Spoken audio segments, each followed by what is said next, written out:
tarde, galerinha! Tudo bem? Bem-vindos ao MetaCast mais uma vez. E hoje, aproveitando a deixa aí de alguns conteúdos que vocês viram recentemente, a gente vai fazer mais um vídeo crítica. Ou seja, mais um vídeo que eu vou ser cancelado, criticado, escambau, mas tudo bem. E esta vez sobre o mercado imobiliário.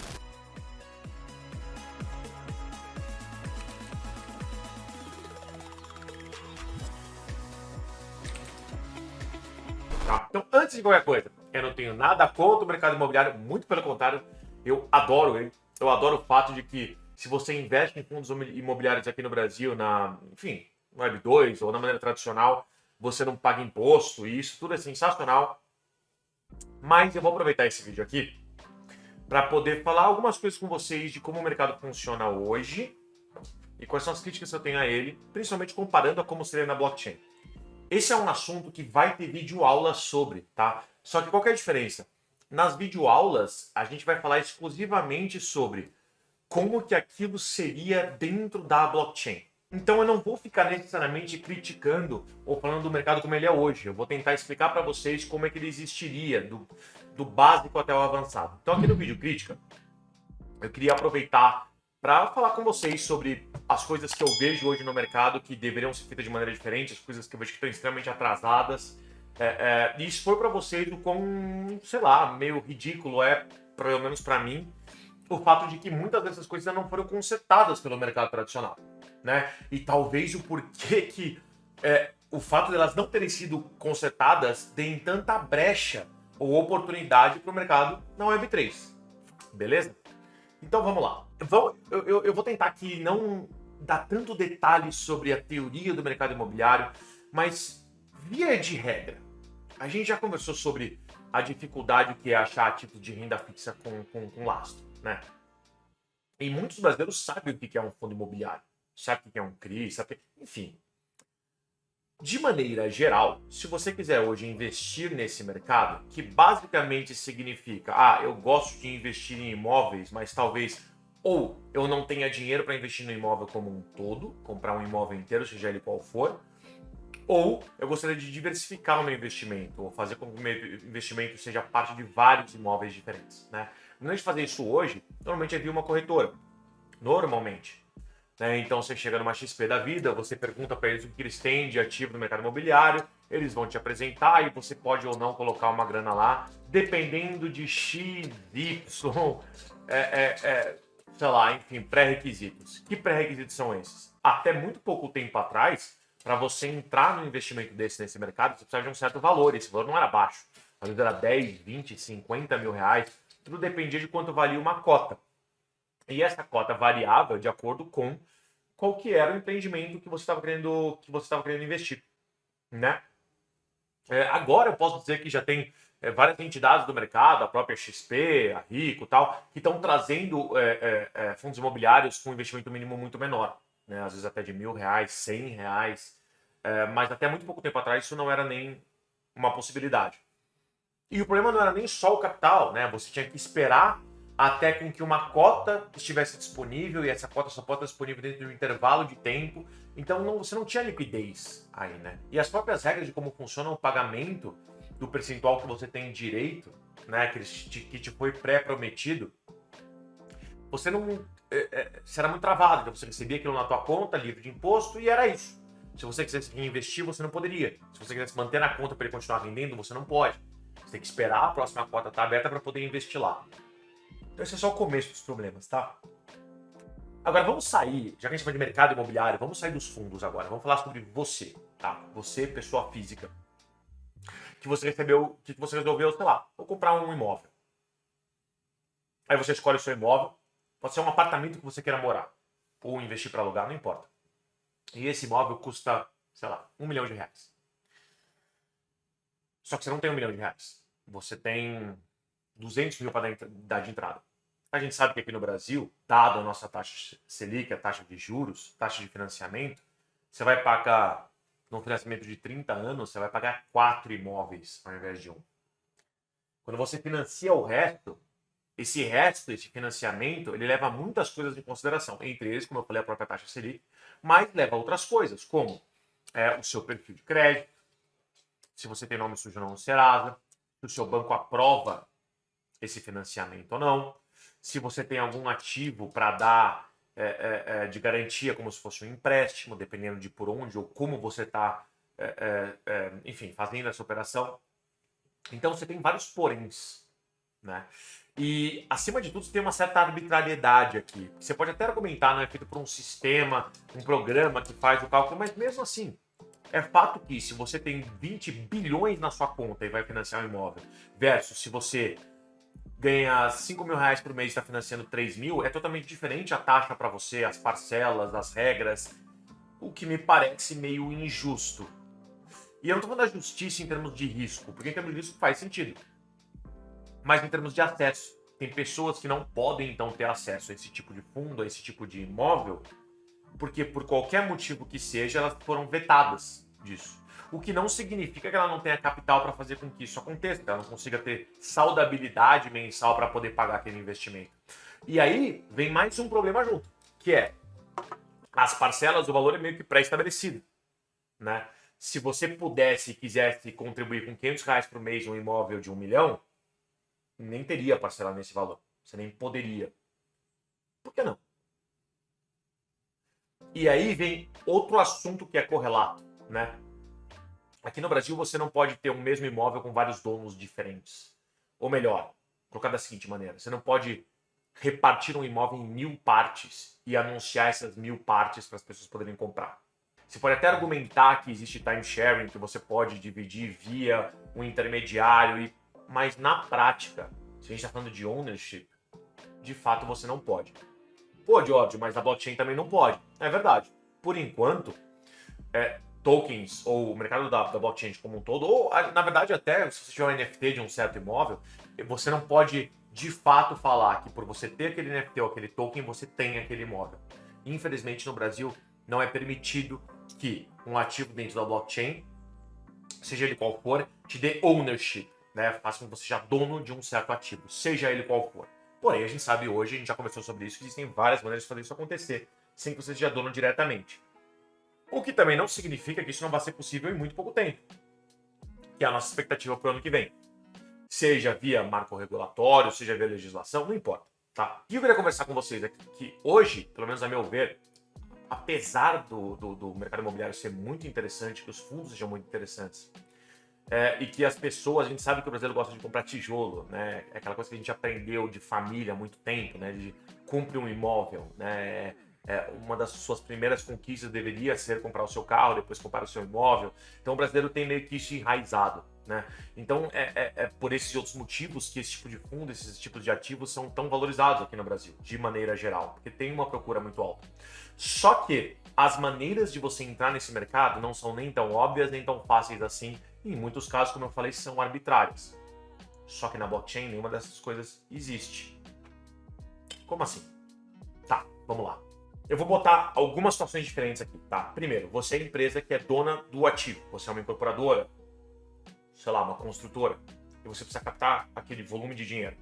Então, uma pessoa com R$1.000 não faz diferença nenhuma para você. Até uma pessoa com R$1 milhão não faz tanta diferença. Porque às vezes não presta, você precisa de 100 milhões para fazer aquilo acontecer. Poxa, então você precisa de muita gente. Por isso, um fundo imobiliário. Por isso, captar a mercado. Só que quando você faz isso a mercado, você tem que considerar que você tem vários intermediários. É por isso que na hora da captação, sempre há uma retenção, um valor que essas empresas precisam pagar logo na cara, na originação, que a gente chama, para que essa operação de fato possa ocorrer, que é o preço cobrado pelo banco que está fazendo essa operação. E aí, no meio do caminho, ele tem que também pagar, obviamente, os acionistas e as pessoas que estão investindo naquele fundo, então ele tem que planejar esse retorno e captar esse valor adicional, fora qualquer intermediário que seja necessário ali para vender aquele ativo para alguém. Pode ser um corretor de uma corretora, pode ser um intermediário, alguém que ganha finder's fee, não importa quem que é. Então você tem que concordar comigo que entre o cara que é dono do ativo e o cara que entra nesse fundo tem vários intermediários. Plataformas, apps, muita gente aqui no meio. E o fato disso existir faz com que cada vez você tenha mais margem em cima desse negócio. E é por isso que tudo fica muito caro. Então, das duas, uma. Então, na verdade, os dois acho que acontecem ao mesmo tempo, né? Porque, de um lado, o incorporador, o consultor, ele acaba pagando mais ou tendo que captar mais, porque ele tem uma taxa maior a pagar, e você não recebe tanto quanto você poderia receber, porque tem muito percentual que está descontando no meio do caminho. E se vocês já entenderam alguma coisa do que eu falei até hoje sobre blockchain, a blockchain está aqui para liberar esses intermediários, para fazer com que transações possam ser feitas de ponta a ponta. Então, por definição, você vai ter aí entes dentro dessa história toda que eu contei para vocês que já vão deixar de existir. O que não significa que o corretor, que o intermediário vai ficar sem trabalho, não é isso, mas o foco dele vai começar a ser outro, a atrair pessoas para aquele fundo, para comprar aquele token daquele fundo, aquele NFT daquele fundo, ao invés de ficar respeitando essas milhões de pequenas partes dentro de toda essa história que é o mercado imobiliário e como ele é ofertado para o consumidor final ou para o investidor final. Tá complicado? Tá complexo? Vamos para os exemplos que tem mais a ver com você, consumidor. Então você vai, você foi na Exto, na Vitacom, você quer comprar o seu imóvel. Não importa com qual objetivo. Como eu falei, ele custa 1 milhão, você tem 200 mil. O resto você vai parcelar, por exemplo. Tá? Então eu vou dar 2 exemplos dentro desse exemplo. Então você parcela os outros 800 mil em sei lá quantas parcelas, sei lá quantos anos. Você está teoricamente pagando uma fortuna pela tabela price, sei lá, pagando uma fortuna nesse imóvel ao longo do tempo. Aí, sei lá, no final do ano você ganha um bônus de 100 mil reais. Caramba, puta bônus. Essa é a ideia. Pô, por que eu não quito algumas parcelas do meu apartamento para poder fazer com que, literalmente, as parcelas mensais diminuam? E isso é uma boa ideia. O problema é que na maneira como o mercado funciona, as primeiras parcelas que você paga tem muitos juros e pouco do valor do imóvel. E as últimas, muito do valor do imóvel e poucos juros. Só que quando você faz esse tipo de movimento, você vai quitar de trás para frente. Então você vai liberar 5 anos do seu, por exemplo, do seu financiamento e vai quitar uma parte disso e vai diminuir um pouquinho a sua parcela. Só que você ganhou isso agora, você queria ficar mais livre disso agora, você queria que diminuísse mais o peso agora, não daqui a 30 anos. Só que você não pode fazer isso acontecer, você não tem essa oportunidade, você não pode escolher qual parcela você vai quitar. É bem difícil até de você renegociar com a incorporadora caso você queira dar mais um valor de entrada, vamos chamar assim. E se fosse na blockchain? Tá bom? Vamos dar um exemplo. Empresa, ou você que tem vários imóveis, você coloca os imóveis lá no formato de tokens, tudo lastreado, com auditoria bonitinho, comprovando que aquilo é de verdade. Então a gente está falando de pau a pau, né? O mesmo ativo que você está comprando dentro da incorporadora, da construtora, é o mesmo que você está comprando na blockchain, tá? Então vamos usar o exemplo pau a pau. Aí você já tem daquele imóvel de 1 milhão, você já comprou 200 mil dele, está pagando as suas parcelas, que seriam feitas de maneira diferente, mas agora você tem mais 100 mil para comprar. Você poderia comprar esses 100 mil diretamente a um exemplo, 1 para 1 da corretora, ou você pode comprar de quem está vendendo. O ponto é que a corretora não precisa vender aquele imóvel para você, ela vai te vender os tokens que dão direito aos imóveis. Os imóveis valem tantos tokens cada um. Então você não está travado a um único imóvel em um único andar. Você tem tudo à sua disposição dentro daquele empreendimento. Então, todas as pessoas querendo recomprar, vender uma pequena parte, comprar uma pequena parte, receber um adicional de salário e querem usar isso para comprar mais uma parte, tudo isso está disponível dentro de um mesmo mercado. Se alguém quer se livrar daquilo, e esse já é o segundo exemplo, né? O cara está precisando vender, está precisando retornar o valor, você não consegue fazer isso direto com a incorporadora, com a corretora. Cara, você está ferrado se tiver que fazer isso. Você vai perder uma boa parte do seu dinheiro, não tem liquidez. É muito complicado. Mas na blockchain você poderia fazer. Você poderia colocar lá os seus tokens à venda. Ah, eu estou desesperado, não posso vender 1 para 1, vou vender 0,90 para 1. Eu estou disposto a perder 10% do valor. Provavelmente vai ter alguém disposto a comprar com aquele bônus que ele ganhou, com qualquer outro valor que ele tenha, a um pouco com essa taxa de desconto, para ele cada vez chegar mais próximo de completar a quantidade de tokens que ele precisaria para garantir o apartamento dele. Agora tem uma pegadinha nisso, né? Porque, como eu falei, infelizmente aqui no Brasil não está tudo liberado ainda. Então você não pode, de fato, falar que se você tem 1 milhão de tokens que equivale a um apartamento que você queria, você tem um apartamento. Isso não é possível. De novo, o problema de ownership que eu falei para vocês. Mas, quando uma empresa incorporadora ou um marketplace oferece isso para você, vai estar lá as regras de como isso funciona. E uma dessas regras poderia ser facilmente, a partir do momento que você acumulou tantos tokens, a incorporadora, corretora, imobiliária, não importa. Ela compra de você esses tokens e te dá em troca, ao invés de dinheiro, um apartamento. Isso sim pode ser feito pela lei. Interessante, né?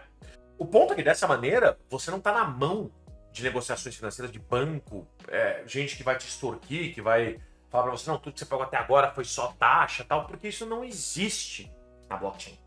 Aliás, a ideia da parcela, da obrigatoriedade, não existe. Você pode fazer isso por contrato. Mas eu não conheço uma transação na blockchain que te obrigue a fazer mais uma compra a cada x, y tempo, automaticamente. Então você poderia ir comprando conforme a sua saudabilidade financeira, conforme a sua sobra de capital, não importa. Você vendeu um carro, você quer transformar esse valor em mais uma parte que você está pagando do seu imóvel, não existiria mais parcela balão. Então, esses poucos exemplos que eu dei é para mostrar para vocês que existem milhões de maneiras. E isso eu estou bem no tier inicial, eu nem estou no mais avançado. São pequenos exemplos de como mudaria pra caramba a vida de alguém que quer investir em imóveis, ou quer comprar um imóvel para si próprio, versus o que a gente tem hoje no mercado. Então a pergunta fica para vocês agora. Um pouco que eu falei. E, partindo do pressuposto, né, ceteris paribus, que seria o mesmo imóvel, ou o mesmo fundo nos dois mercados, um deles na blockchain e o outro deles no mercado tradicional, qual deles te deu mais liberdade? Qual deles te deu mais liquidez? Ou seja, a possibilidade de você liquidar, vender ou comprar aquele ativo que você quer, aquela parte daquele ativo que você quer. Qual deles te dá mais segurança? Dado que ambos estão no mesmo prédio, no mesmo imóvel. Qual deles te deu mais segurança? Isso é um vídeo crítica. Eu não estou aqui para falar mal do mercado. Mas, pelo menos a meu ver, eu acho que esse vídeo serve o suficiente para falar que do jeito que o mercado é hoje, ele é, para mim, ineficiente. E talvez até ineficaz. Responde aqui nos comentários. Você acha que, se fosse possível fazer isso também pela blockchain, ao mesmo tempo, teria mais ou menos investidores pela blockchain? Te daria mais ou menos liberdade? Liquidez, como eu falei antes. Bora parar para pensar.